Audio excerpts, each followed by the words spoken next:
High বন্ধুরা, দেখো আজকে আমরা নতুন রেসিপি, নতুন খাওয়া।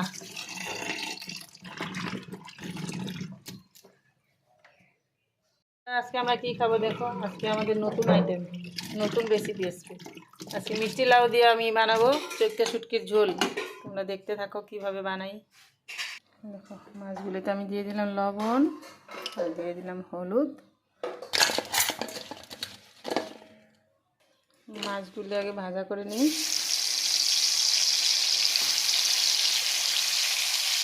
আজকে আমি খুব বেশি একটা মশলা দিব না, এই যে আমি অল্প পেঁয়াজ সম্বাসী দিব আর এই যে রসুন বাটা দিয়ে বানাবো। আমি সবার প্রথমে দেখো মাছগুলো ভেজে নিই আগে, দেখতে থাকো।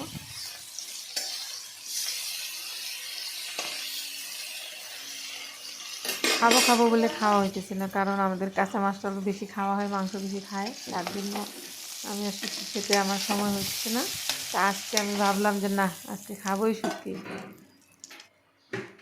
তারপর দেখো আমার মাছটা ভাজা হয়ে গেলো, আমি আবার তেল দিয়ে দিলাম।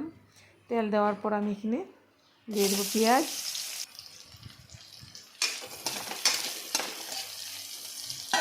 পেঁয়াজটা ভাজা হওয়ার পর আমি এখানে দিয়ে দিব রসুন বাটা।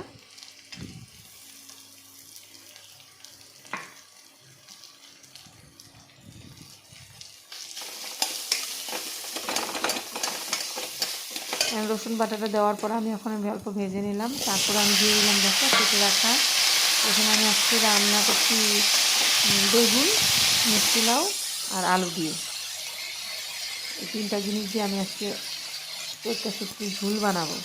তোমরা দেখতে থাকো। সব দিন তো আর একরকম খাওয়া যায় না, অল্প আলাদাও খেতে হয়, তার জন্য আমি দিলাম আজকে মিষ্টি লাউ। আর এখানে আমি হলুদ লবণ দিয়ে আমি আগে ভেজে নিব সবজিগুলা।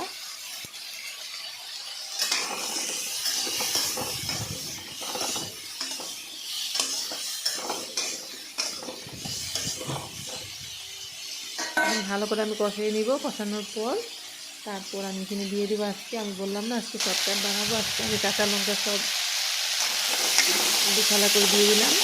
কাঁচা লঙ্কা আমি একটু মশলা বাটিনি, বাটা মশলা দিয়ে করবো না। তারপরে কাঁচা লঙ্কা বেশি করে দিয়ে দিলাম। এখন আমার সবজিটা কষানো হচ্ছে। কষানো হওয়ার পর আমি দিয়ে দিলাম কাশ্মীরি লাল মরিচ।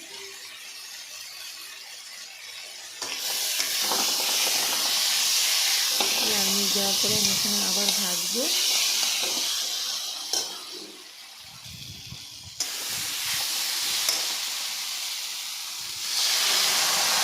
আমার মশলাটা ভাজা হয়ে গেলো, আমি দিয়ে দিলাম এখানে জল। এখানে ঝোলটা দেওয়ার পর এখন ঝোলটা উতলানো আসলে আমি এখানে মাছগুলো ছেড়ে দেবো।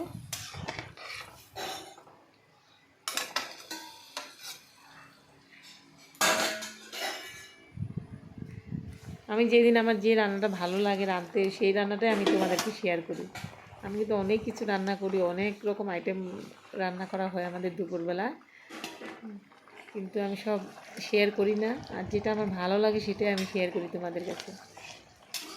দেখো মাছগুলো দিয়ে দিলাম। এখন উতলানোর পর আমার ঝোলটা রান্না কমপ্লিট হয়ে গেল।